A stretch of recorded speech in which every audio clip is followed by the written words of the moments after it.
क्या quick singles के लिए चुना है आपने? श्रेया जी देखिए, क्विक सिंगल में जो केमिकल स्पेस है वहीं पर ध्यान है।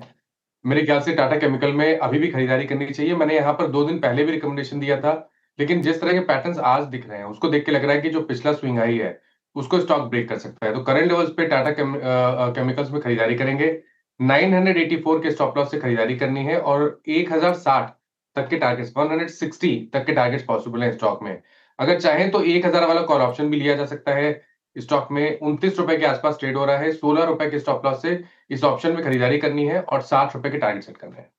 टाटा केमिकल्स आज का stock of the morning without a doubt और मैसिव ब्रेकआउट। अब 3% ऊपर 1060 के टारगेट हैं, या तो आप चाहें तो 1000 की कॉल भी ले लें। अब वैसे वो 31 पर आ गई है, 29 वाली 32 पर आ गई वो कॉल। अच्छा मोमेंटम इस समय यहाँ पर टाटा केमिकल्स में। सचिन, आपने क्या पिक किया क्विक सिंगल्स में? अनुज जी, यहाँ पर कॉम्बिनेशन टाटा का ही है एंड मुझे लग रहा है ये आईटी मुझे लग रहा है फ्लेवर में रहना चाहिए through out the day. And वहां पर मुझे लग रहा है टीसीएस में तैयारी हो रही है अपने 50 डे एक्सपोनेंशियल मूविंग एवरेज को काटने की ऑन द हायर साइड। जिस तरीके से इसका परफॉर्मेंस है मुझे लग रहा है ये रैली लगभग अराउंड 3200 को भी पार कर देगी ड्यूरिंग द डे। तो यहाँ पर फ्रेश लॉन्ग पोजिशन ऐड करने की सलाह होगी। टीसीएस के फ्यूचर्स में स्टॉप लॉस आपको यहाँ से लगभग अराउंड 3115 पे लगाना है। पहला टारगेट होगा अराउंड 3210 का, सेकंड टारगेट होगा अराउंड 3380 का। खरीदारी करने की सलाह होगी टीसीएस के फ्यूचर्स में। Okay, TCS futures, yes. सबसे बड़ा स्क्रीन पे माइलेज अभी तक लिया है आईटी ने, 0.42% इंडेक्स पूरा ऊपर हो गया। राजेश सतपथी जी, आपका ट्रेड? वीरेंद्र जी देखिए, मेरी नजर है लार्सन एंड टूब्रो के चार्ट के ऊपर। कल भी इसने ब्रेकआउट दिया, आज फॉलो थ्रू मिल रहा है। तो ये 3700 पे चल रहा है। 3670 का एक छोटा स्टॉप लॉस लगा के एलएनटी फिर से बाय करे। इसका जो टारगेट था इनिशियली हमने 3680 का रखा था, लेकिन 3700 के ऊपर शॉर्ट कवरिंग और चलेगी। 3750 से लेके 3780 ये एलएनटी का टारगेट हुआ।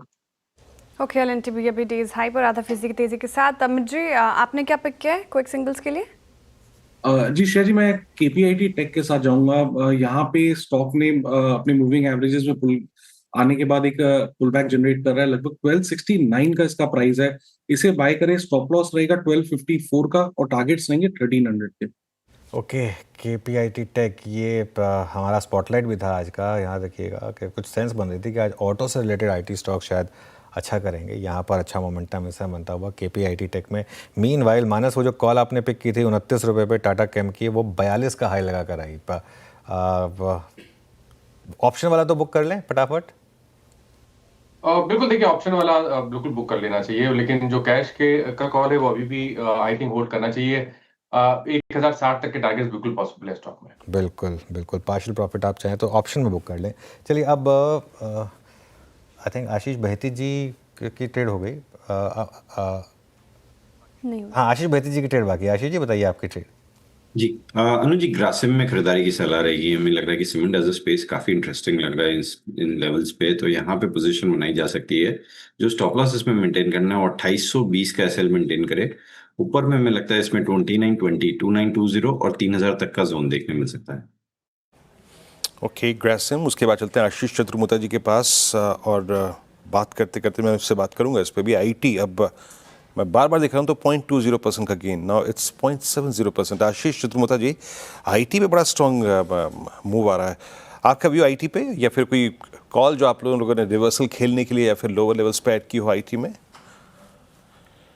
नहीं तो देखिए, इसमें तो अगर से प्ले ही करना होगा तो परसिस्टेंट ही सबसे बेहतरीन एक पिक रहेगी, क्योंकि वहां पर पे मुझे लगता है कि ग्रोथ भी अच्छी है। और अगर से कहीं पे भी मार्केट में एक रिवर्सल आता है आईटी का, तो मेरे ख्याल से बेहतरीन जो पिक रह सकती है पूरे मिड कैप आईटी में, वो परसिस्टेंट सिस्टम्स की रहेगी, जिसमें मुझे लगता है पोटेंशियल है कि 6000 तक की एक अपसाइड टेक्निकली भी ये दिखाता हुआ नजर आ सकता है। तो यहीं पे हमारा भी फोकस रहेगा। ओके, आईटी स्पेस में persistent systems mid cap ITs में अगर आप देखें तो ये अच्छा लग रहा है। आईटी स्पेस में शानदार रैली और कुछ स्टॉक्स एकदम से ऊपर आए। रिलायंस डेज हाई पर, भारतीय एयरटेल एक बार निफ्टी का कॉन्ट्रीब्यूटर प्लेट रखेंगे स्क्रीन पर। शानदार रैली। पिछले दिनों हम ब्रोकर्स की भी रिपोर्ट डिस्कस कर रहे थे। एचडीएफसी बैंक से भी सहारा मिल रहा है। एलएनटी, अल्ट्राटेक सीमेंट आज का बिग स्टॉक जो शुमार था।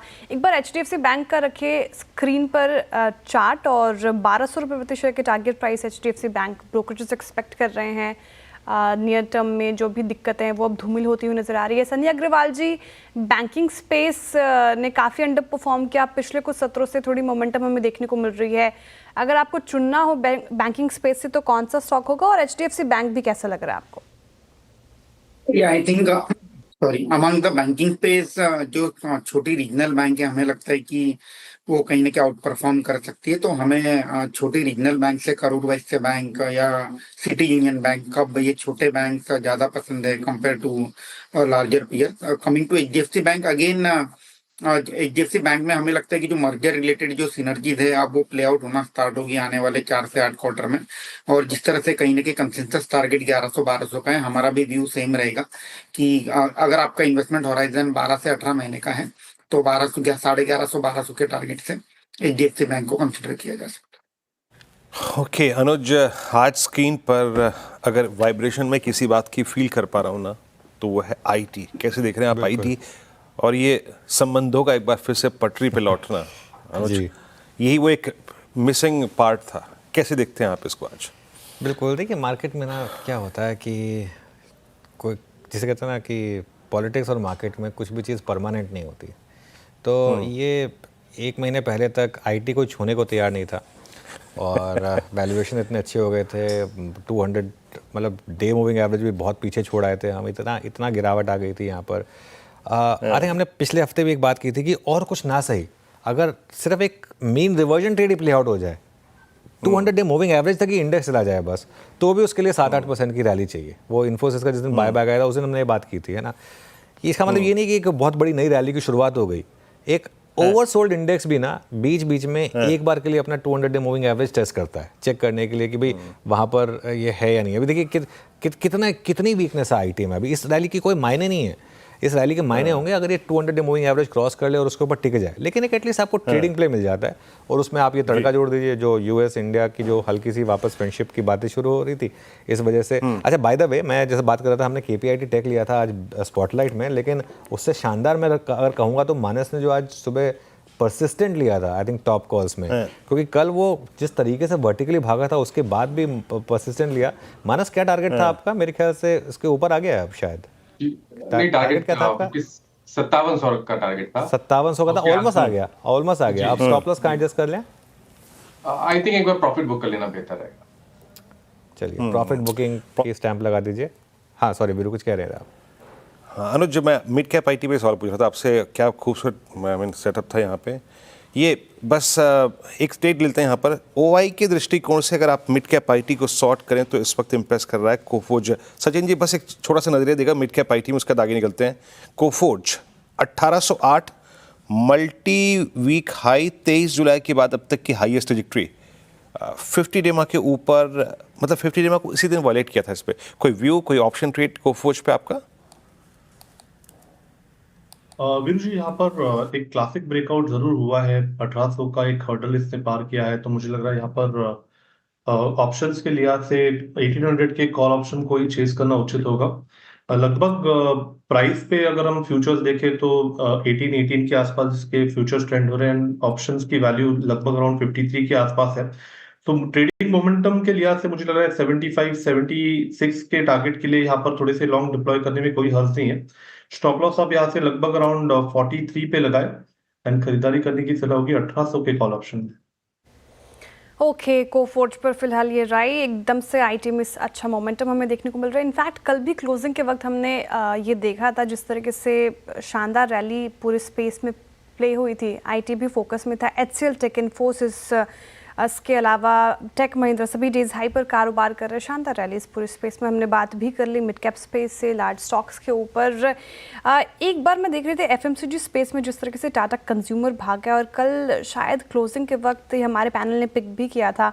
शानदार रैली 3.25% की तेज़ी के साथ कर रहा है कारोबार, लेकिन उसके उलट देखिए ब्रिटानिया लगभग 1.5% की गिरावट के साथ कर रहा है कारोबार। अमित जी, टाटा कंज्यूमर जिस तरीके से आज मूव दिखा रहा है, इसको चेज करना चाहिए क्या? चार्ट्स पे कैसे इंडिकेशन आ रहे हैं टाटा कंज्यूमर पे? जी श्रेया जी, अभी भी लिया जा सकता है बिकॉज मूव जस्ट ऑलमोस्ट आया है। कल स्टॉक ने 10 और 20 डेमा टच किया था और आज एक ऑलमोस्ट एक गैप अप कैंडल के साथ ओपनिंग हुई है। तो यहाँ पे अगर हम अभी पोजीशन बनाते हैं तो स्टॉप लॉस 1105 का रहेगा और टारगेट्स हमारे 1140 एंड 1150 के रहेंगे। ओके, चलिए, तो ये इस समय काफ़ी स्टॉक्स है जिन पर अब आपकी नज़र रहेगी। एक बार मीनवाइल आप लेकर आइए IEX का स्टॉक का, जो सुबह सुबह खबर आई, CNBC आवाज़ ने सबसे पहले ब्रेक की थी खबर कि वो CERC के ऑर्डर के अगेंस्ट जाएंगे, और आज बहुत दिनों बाद ये स्टॉक मोमेंटम है, 50 डे में क्रॉस करता हुआ अच्छा मोमेंटम है यहाँ पर। आशीष चतुर्वेदी, कोई व्यू होगा IEX पर, इस प्राइस पर?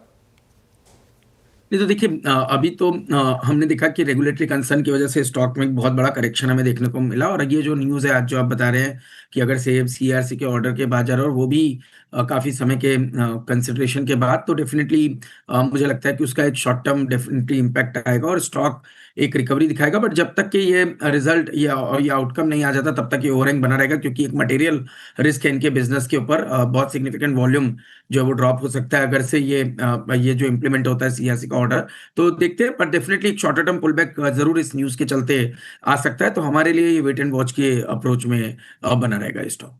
शॉर्टर टर्म पुल बैक की पॉसिबिलिटी है। सचिन, अग्रेसिव ट्रेडर्स के लिए अगर इसे चेस करना हो, कोई कॉल ऑप्शन के थ्रू चेस कर सकते हैं IEX को आज के इस मूव के बाद? अनुज जी, थोड़ा सा मैं कॉशियस रहूंगा यहाँ पर। एक मल्टीपल हर्डल है स्टॉक के लिए, एंड स्टॉक एक काफी सीवियर डाउन ट्रेंड में एक पुल बैक दिखा रहा है, बट वो पुल बैक मुझे लग रहा है ज्यादा लास्ट नहीं होगा।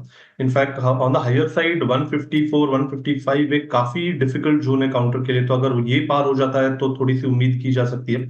एल्स अगर किसी की एग्जिस्टिंग लॉन्ग पोजीशन है तो आई थिंक एक स्ट्रिक्ट ट्रेडिंग स्टॉप लॉस होगा लगभग अराउंड 148.30 के आसपास का। अगर ये ब्रीच हो जाता है तो लॉन्ग पोजीशन से हटने की सलाह। ओके, चलिए, अभी के लिए थोड़ी सी यहाँ पर शॉर्ट कवरिंग, क्योंकि काफ़ी पीटा था स्टॉक। ध्यान रखिएगा, अभी सिर्फ अपील की है, अभी इसका कोई डिसीजन नहीं आया है। अपील की है, उसके बाद देखते हैं डिसीजन किस तरीके